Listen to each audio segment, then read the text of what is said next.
সেটা যদি জামাত ইসলাম করে আমরা জামাত ইসলামের বিরুদ্ধে কথা বলবো, সেটা যদি শিবির করে আমরা শিবিরের বিরুদ্ধে কথা বলবো, সেটা যদি বিএনপি করে আমরা বিএনপির বিরুদ্ধে কথা বলবো।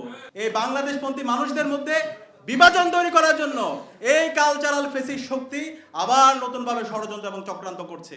আমি সবাইকে অনুরোধ করব, এই 28 অক্টোবর থেকে শিক্ষা হচ্ছে এই কালচারাল ফেসিবাদের বিরুদ্ধে, কালচারাল ফেসিস্টদের বিরুদ্ধে, মুজিববাদের বিরুদ্ধে আমাদের সবাইকে ঐক্যবদ্ধ থাকতে হবে। আমরা কি পারবো? ইনশাআল্লাহ, ইনশাআল্লাহ। এবং একই সাথে আমি অনুরোধ করব, আমাদের আজকে জুলাই বিপ্লবের পরে 1 বছর হয়ে গেছে, অন্তর্বর্তীকালীন সরকারকে শহীদদের রক্তের উপর বসানো হয়েছে।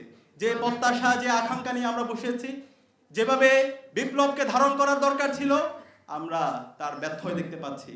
আজকে আমরা অনুরোধ করবো অন্তর্বর্তীকালীন সরকারকে, বিগত ফ্যাসিবাদী আমলে খুনি হাসিনা এই 28 অক্টোবর থেকে শুরু করে পিলখানা হত্যাকাণ্ড থেকে শুরু করে আল্লামা দেলোয়ার হোসেন সাঈদীর রায় পরবর্তী গণহত্যা, বিচারিক হত্যাকাণ্ড এবং বেগম জিয়া থেকে শুরু করে বেগম জিয়ার উপর যে দীর্ঘদিন ধরে কারাগারে নিষ্পেষণ করা হয়েছে, এবং ছাত্রদল, ছাত্র শিবির এবং বিএনপি, জামাত সহ বাংলাদেশপন্থী রাজনৈতিক দলের উপর যারা নির্যাতন নিষ্পেষণ করেছে, যারা গুম করেছে, আয়নাঘর তৈরি করেছে, খুন করেছে, এই সকল চক্রকে দৃষ্টান্তমূলক বিচারের আওতায় নিয়ে আসতে হবে। এবং এই জুলাইয়ে যে গণহত্যা এবং শিশু হত্যা সংঘটিত হয়েছে, এই প্রত্যেকটা হত্যাকাণ্ডের বিচার এই দেশে হইতে হবে। খুনি হাসিনাকে দেশে আনতে হবে, তাকে ফাঁসিতে ঝোলাতে হবে।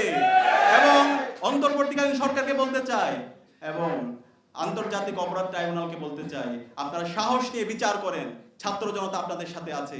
খুনি হাসিনা এবং তার দোসরদের এদেশে রাজনীতি করার কোনো অধিকার নাই।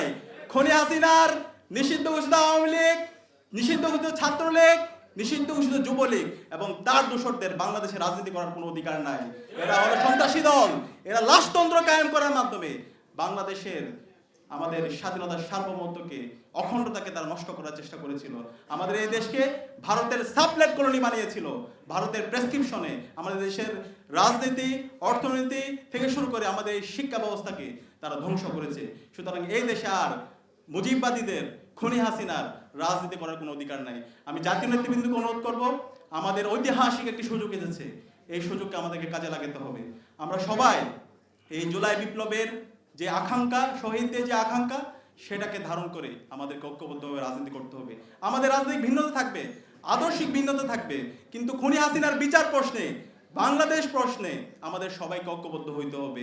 এই জায়গায় যদি কেউ ব্যত্যয় করে, সেটা যদি জামাত ইসলাম করে আমরা জামাত ইসলামের বিরুদ্ধে কথা বলবো, সেটা যদি শিবির করে আমরা শিবিরের বিরুদ্ধে কথা বলবো, সেটা যদি বিএনপি করে আমরা বিএনপির বিরুদ্ধে কথা বলবো, সেটা যদি ছাত্রদল করে আমরা তার বিরুদ্ধে কথা বলবো, সেটা যদি এবি পার্টি থেকে শুরু করে এনসিপি থেকে শুরু করে যে এই জুলাইয়ের আকাঙ্ক্ষা ধারণ করবে না, আমরা তাদের বিরুদ্ধে কথা বলবো।